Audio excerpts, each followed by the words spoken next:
Okay, get this. I just watched 3 hours of the Supreme Court arguments on Trump's tariffs. Yeah, I'm weird like that, but I heard this. For example, he's tariffing Switzerland, one of our allies, which we have a trade surplus, 39%.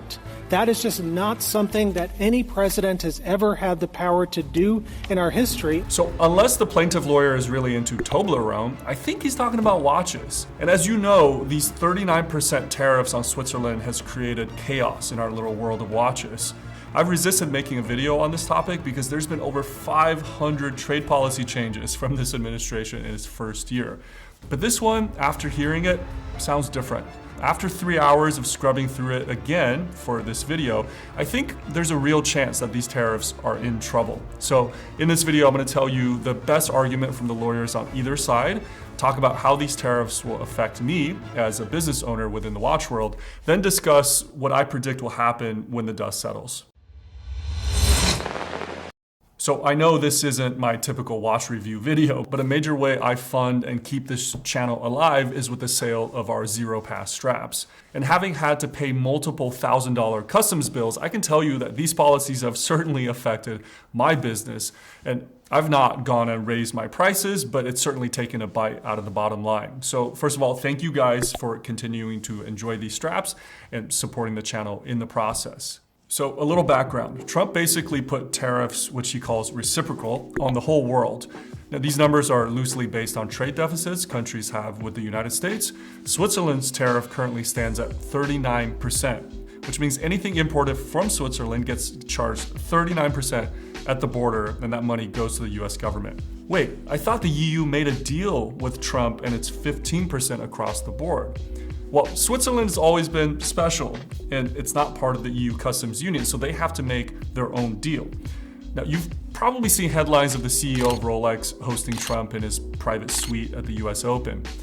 I wonder what they were talking about. So the case in front of the US Supreme Court was brought by a small educational toy company called Learning Resources.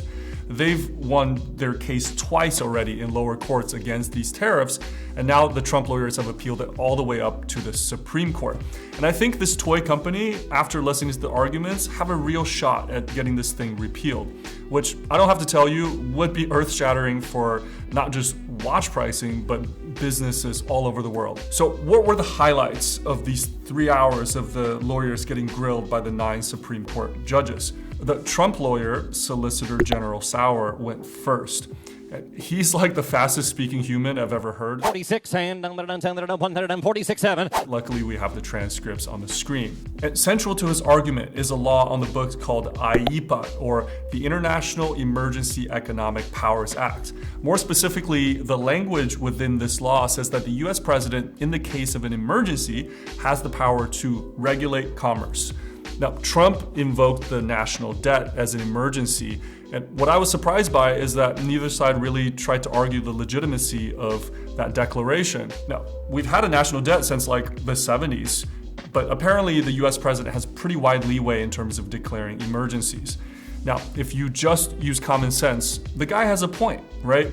In IEPA, it says that the president can do things like blockade, embargo, restrict, license goods coming into the country. So it begs the question, why can't he tariff? I mean, it would seem like charging a fee is less severe than blocking trade with the country altogether. But the pushback on this point from the judges is that tariffs are a tax.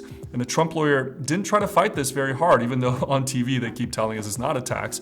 The fact of the matter is it takes money from citizens, like small business owners like me, funnels it to the US government treasury. So if it walks like a tax and talks like a tax, then it needs to be treated differently than all these other tools with which to restrict trade, because taxation has a unique history in this country. Remember, it was taxation without representation that led the US to a war with Britain back in the day to gain its independence. So the plaintiff lawyer had this zinger. Tariffs are constitutionally special because our founders feared revenue raising, unlike embargoes. And, there was no Boston embargo party, but there was certainly a Boston Tea Party. So the argument is that the moment you impose a tax, the rules change, and the power to tax has always rested with Congress and not with the executive branch. This next argument from the Trump lawyer, which I thought was his best one, was that these tariffs are intended to be regulatory and not revenue raising. These are regulatory tariffs. They are not revenue raising tariffs. The fact that they raise revenue is only incidental. According to him, the best case scenario is that nobody pays these tariffs, and Americans instead see the tariffs and choose to direct their consumption domestically instead, meaning buy American. Easy for him to say. I don't know who's going to help build all these American watch parts factories. So after an hour and a half, it was the turn of the plaintiff lawyer for the small business on the stand. But before we get to that, a quick word from the sponsor of today's video, which is also a small family-owned strap seller, Strap Habit, that has to eat a lot of tariffs. So I've had this vintage Wittenauer chronograph for a long time. I've struggled to find a good bracelet for it. Strap Habit recently launched their Beads of Rice bracelet that fits the watch perfectly.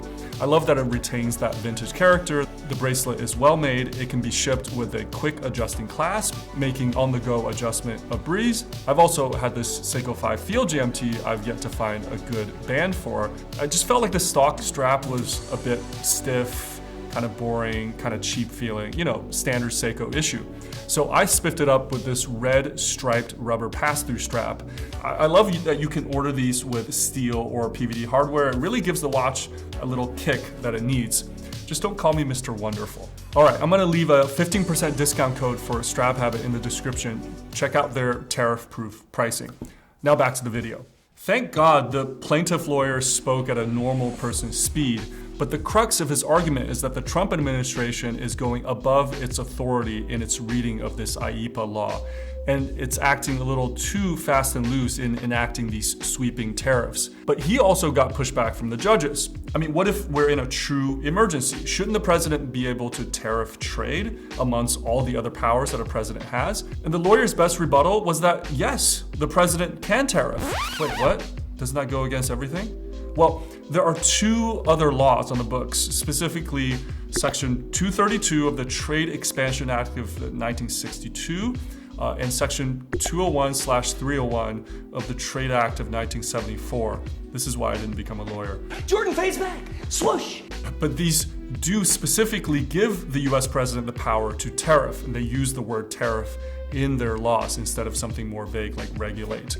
However, these laws have specific restrictions on how the tariffs can be carried out. For example, the president must first create a commission to prove that this other country is harming the US economically. Then the tariffs would have a ceiling of like 50% for a maximum of 150 days. So his argument is that the president can't simply tweet out a 150% tariff on a country because he feels like it. He must do it within the bounds of these two existing laws. And one of the conservative judges, I think it was Gorsuch, made this additional point, which I thought was insightful. Say you have a hypothetical situation. The next Democratic president comes in.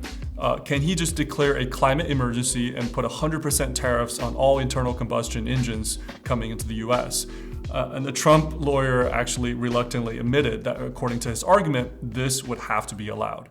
So in the end, what do I think, and how will this affect watches? Well, I mean, someone is eating these tariffs, so it's gonna artificially raise watch prices. In fact, on some websites, you'll see like a listed price, and then when you click on it, and if you're in the US, the price jumps by a couple $100. Do I think they will work something out with Switzerland to bring their rate back down to more in line with the rest of the EU? Probably. The China tariffs are likely to stay like 40-ish% where they are because they've just gone back and forth so much at this point. But regarding this case, if you let these tariffs stand, it would set a precedent of giving a lot of power to the executive branch to loosely interpret these words. And that power is unlikely to ever be returned. So the Supreme Court might see it as its job to check and balance the president in this case. And Trump is worried about it because he's been tweeting about some $2,000 tariff rebate check to all Americans, probably to put pressure on the Supreme Court, because if they then strike down the tariffs, then he can blame them for taking away money from Americans. Now, if the tariffs are overturned, do I think businesses like mine will get a refund check? I'm not sure. That was talked about in the case, but they didn't come to a conclusion. But everybody agrees it would be a hell of a mess to have the government try and refund thousands of businesses, billions of dollars collected through import fees that we paid through, couriers like DHL, FedEx, and such. This will be a situation also ripe for fraud. So honestly, that's not even the most important thing to me. I mean, keep the money if it means this constant flip-flopping will end. I think watch businesses in and out of the country scramble every time there's a change with their accounting. But do I think that peace will come? Don't be silly. Tariff is his favorite word after all. To me, the most beautiful word in the dictionary is tariff. I think in that case, the Trump administration will probably pivot to these other laws I stated, and the battle may start all over again in the lower courts. So, sorry, my friends, I think we're stuck with tariff fights for the foreseeable future. I've tried to keep this video mostly about the facts and personal experience, but let me know what you think in the comments. This is like the Super Bowl of court cases, so I'm curious how it plays out, but we'll go back to normally scheduled programming next week. All right, take care.